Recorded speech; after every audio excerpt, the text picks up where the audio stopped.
The Zika virus reaches the U.S. The United Nations wants to censor the internet. And is President Obama about to disclose the existence of ET? This is SkyWatchTV for Tuesday, May 24th, 2016. I'm Derek Gilbert.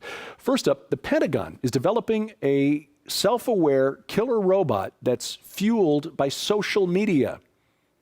This sounds like science fiction, the first step towards Skynet and the Terminator. But in an important new article by Nafiz Ahmed at Medium.com, he reports on an unclassified document from the Department of Defense that reveals that the U.S. military plans to create an autonomous, artificially intelligent weapons system that uses predictive social media analytics to make decisions on using lethal force. Understand what that means. Analyzing Facebook, Twitter, Instagram, other social media, blog posts, websites to determine who needs killing. Now, officials promise that humans will retain a meaningful degree of control over these autonomous weapon systems, but Pentagon documents confirm that work is underway to develop swarms of self-aware, interconnected robots to design and execute kill operations against robot-selected targets. The DoD believes that within 15 years, mission planning, target selection, and deployment of lethal force can be delegated to entirely autonomous weapons systems in the air, on land, and at sea. And their threat assessments will be based on what you and I post to our blogs, websites, and social media accounts. What could possibly go wrong? Now, over at Langley, the CIA reports that its Inspector General, essentially the watchdog over the agency, accidentally deleted its only copy of a controversial Senate report about the CIA's history of enhanced interrogation techniques, what some, like you and me, might call torture. Accidentally deleted its only copy. The 6,700-page report was uploaded to the Inspector General's computer network at the office, and the hard drive that transported the document was destroyed. Now, apparently this is standard operating procedure, security. But then somebody at the office accidentally wiped the document off the network as well. Now, the CIA still has a copy of the report. There are other copies out there as well. But the document is the subject of a court battle right now over whether it should be opened to the public through the Freedom of Information Act. So government agencies have been instructed not to open the file, because if they do, then they might have to release it before the CIA wants it released, accidentally. And what is going on at airports here in the U.S. lately?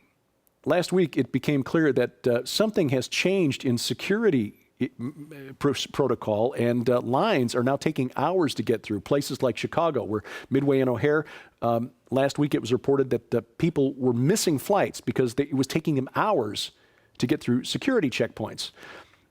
Well, this is just me speculating here, but the Transportation Security Administration's budget has increased by 7% over the last 10 years, while the number of passengers going through airports who need screening has decreased by 5%. So Congress has diverted about $13 billion out of the TSA's budget over the last couple of years, since 2013, to help pay down the deficit. Drop in the bucket, but still. So you have to wonder, is this the TSA's way of putting pressure on Congress to give the money back? Well, here in America, one thing we can be thankful for, besides living in a smaller community where the TSA checkpoint line is usually like 3 people, is that speech is still free in America, mostly, unless you want to challenge climate change science in Portland, Oregon. The school board there voted last week to ban all material that denies the existence of man-made climate change. A former teacher who testified before the school board criticized one textbook that read, and I quote, "Carbon dioxide emissions from motor vehicles, power plants, and other sources may contribute to global warming," end quote. Apparently that wasn't definitive enough for the teacher, who said that that section could have been written by ExxonMobil. And so the Portland School Board has voted to cut off all debate. This parents is indoctrination. It is brainwashing. Taking it a step further, the United Nations Security Council wants a global framework to counter what they call online propaganda, hateful ideologies, and digital terrorism. The UN Counterterrorism Committee has been asked to draw up a plan for this by next year. Now, you might think, well, this will probably go nowhere like most of what the UN does, except that some of the world's largest technology and internet companies are all on board. A Microsoft executive gave a speech to the UN Security Council on May 11th.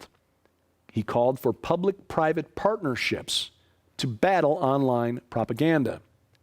Now, bear in mind that Microsoft, Google, Yahoo, and other technology giants have publicly endorsed the United Nations 2030 Agenda, Agenda 2030, which is nothing more than technocracy.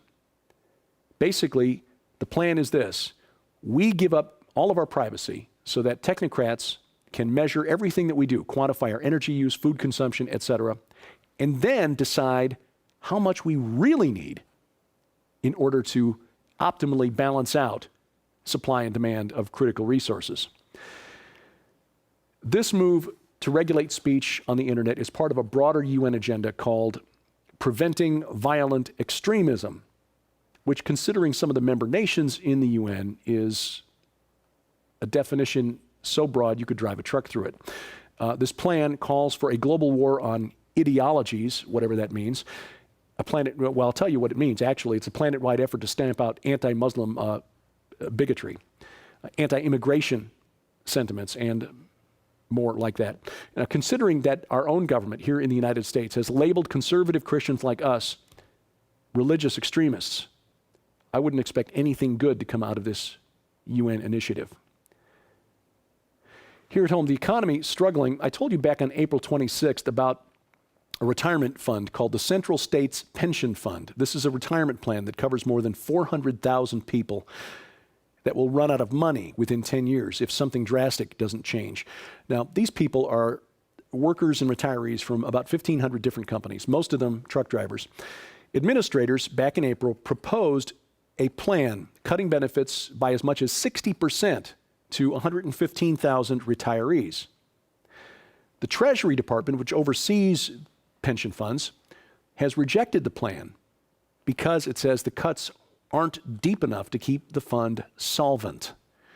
Now, the fund administrators could submit a new plan, but they decided last week that there's no point because there's no way to cut deep enough to save the fund and still comply with the law, what they're legally obligated to give retirees. So, the problem here is this. Normally, when a pension fund goes belly up, something called the Pension Benefit Guarantee Corporation, it's like the FDIC, but for retirement funds, kicks in so that retirees will get something out of the pension fund.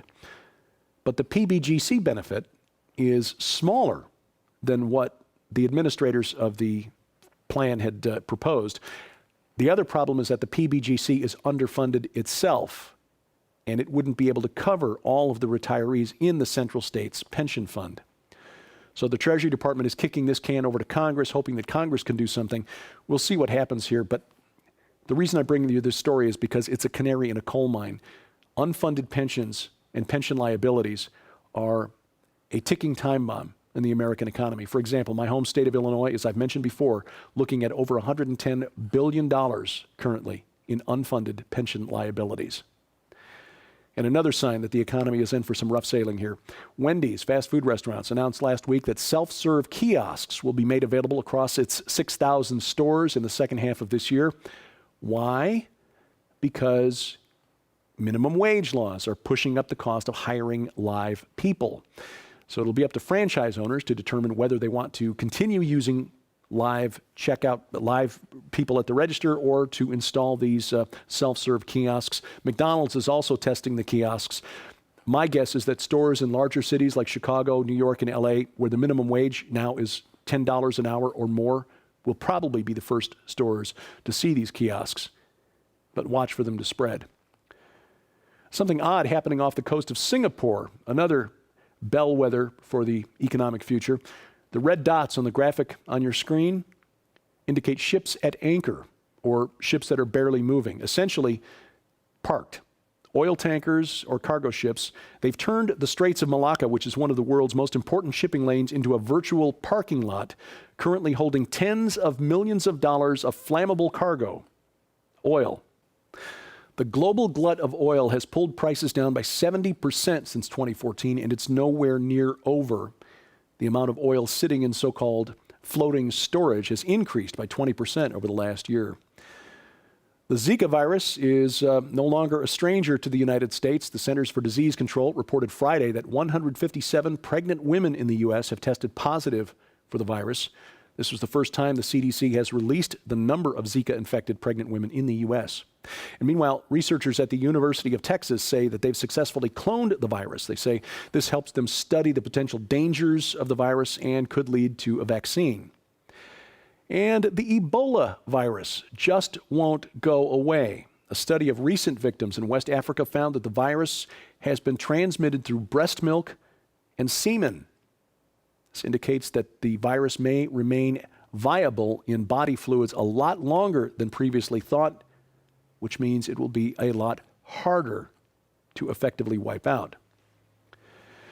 In spite of additional rain from El Nino, the Lake Mead Reservoir near Las Vegas continues to drop to new lows. The city of 2 million people and its 40 million visitors every year get almost all their drinking water from Lake Mead, which reached an all-time low last week. Experts say it's due to strains on the over-allocated Colorado River. And finally, President Obama could be on the verge of revealing a secret that has beguiled ufologists for generations: the existence of intelligent extraterrestrial life. Well, there's one activist who believes that the president will make this public. This, according to Steve Bassett, executive director of the Paradigm Research Group, which is the only registered alien disclosure lobby in Washington, D.C. He's been campaigning for this since the Clinton administration. Well, news: those entities are real, they're just not what he thinks they are.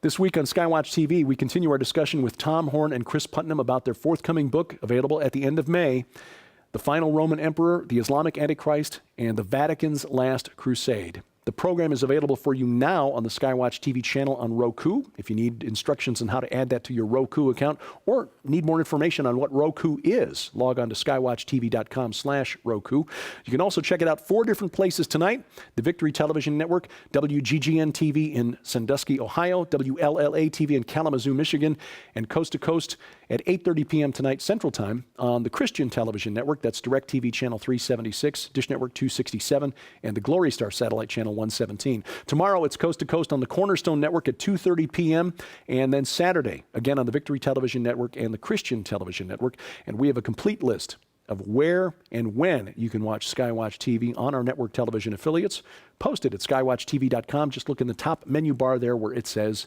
Channels. If you had hoped to get to the Rocky Mountain International Prophecy Conference but couldn't make it, schedule wouldn't allow, or finances wouldn't allow, we've got another option for you to bring it to you live and in real time. That's the live video stream. 25 speakers, 32 presentations, piped right into your home via the internet.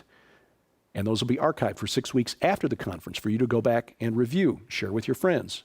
If you'd like more information or to sign up for the live stream, log on to prophecywatchers.com.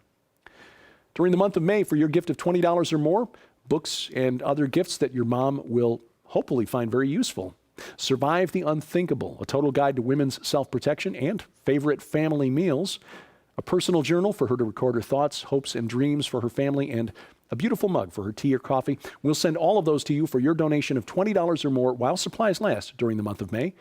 To donate, log on to skywatchtv.com/donate.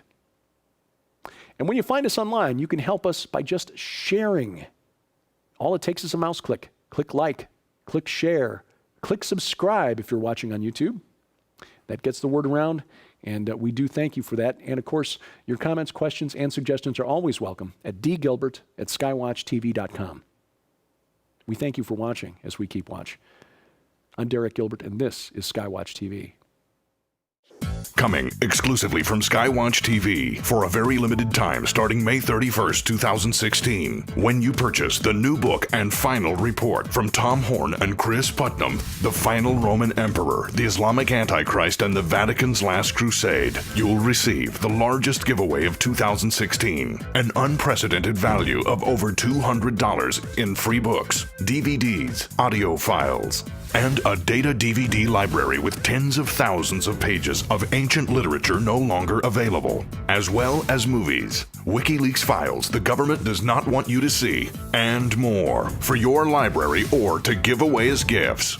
Included in this biggest giveaway of 2016 are Chris Putnam's full-length DVD presentation, Astrobiology and the Vatican ET Connection, the new 5-part SkyWatchTV special investigative report on the book, The Final Roman Emperor, plus 2 mystery books with a $40 value, and a data DVD library with thousands of pages of ancient literature, movies, and audio series for your library or to give away as gifts. And for the first several thousand customers while supplies last, you'll also receive Satan's Dirty Little Secret, the 2 demon spirits that all demons get their strength from.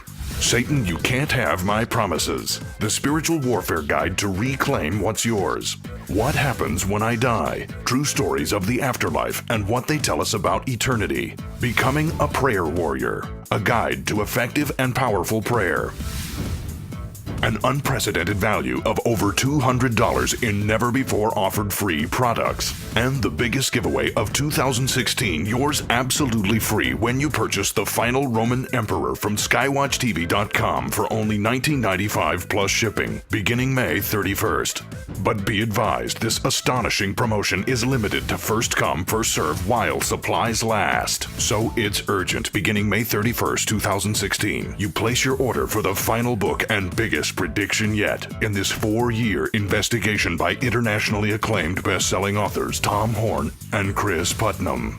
The Final Roman Emperor, the Islamic Antichrist, and the Vatican's Last Crusade for only $19.95 plus shipping. This offer is on a limited time basis and will end without notification. So be sure to visit SkyWatchTV.com to follow the updates in the countdown to the biggest giveaway of 2016.